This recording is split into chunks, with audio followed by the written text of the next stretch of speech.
ఎటువంటి గరం మసాలాలు ఉపయోగించకుండా ఒకే ఒక్క కోడిగుడ్డుతో రాత్రి మిగిలిన అన్నంతో ఎంతో టేస్టీగా ఉండేటువంటి ఈ స్పైసీ టేస్టీ రైస్ని ఎలా తయారు చేసుకోవాలో చూద్దాం.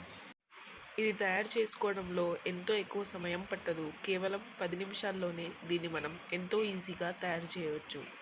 దాని ప్రాసెస్ ఏంటో ఇప్పుడు మనం చూద్దాం. ముందుగా ఒక కడాయిలో 2 టేబుల్ స్పూన్ల వరకు ఆయిల్ని వేసి సన్నగా తరిగిన ఒక ఉల్లిపాయను వేసుకోవాలి. మీడియం ఫ్లేమ్లో గోల్డెన్ బ్రౌన్ కలర్ వచ్చేంత వరకు ఆనియన్స్ని బాగా వేయించుకోవాలి. ఈ విధంగా ఆనియన్ గోల్డెన్ బ్రౌన్ కలర్ అయిన తర్వాత పచ్చిమిర్చిని వేసి కలుపుకోవాలి. ఆ తర్వాత ఒక బిగ్ సైజ్ టొమాటోని కట్ చేసి వేసుకొని రుచికి సరిపడంత ఉప్పు, కొద్దిగా పసుపు, తగినంత కారం, 1 టీ స్పూన్ అల్లం వెల్లుల్లి కొత్తిమీర పేస్ట్ని వేసుకొని 2 నిమిషాల వరకు లో ఫ్లేమ్లో టొమాటోను మగ్గించుకోవాలి.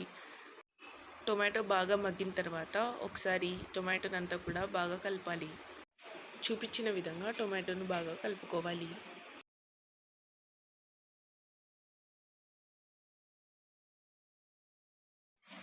ఉడికించిన ఒక కోడిగుడ్డును ఇలా 4 పీసెస్లా కట్ చేసుకొని ఇందులో వేసి లో ఫ్లేమ్లో 2 నిమిషాల పాటు ఉంచాలి.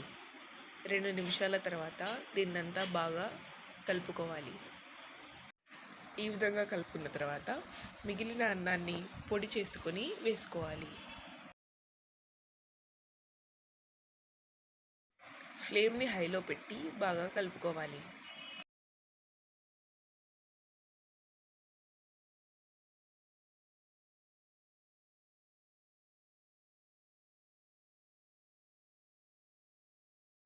అంతే, ఎంతో ఈజీగా మరియు టేస్టీగా ఒకే ఒక కోడిగుడ్డుతో రైస్ రెడీ అయిపోయింది.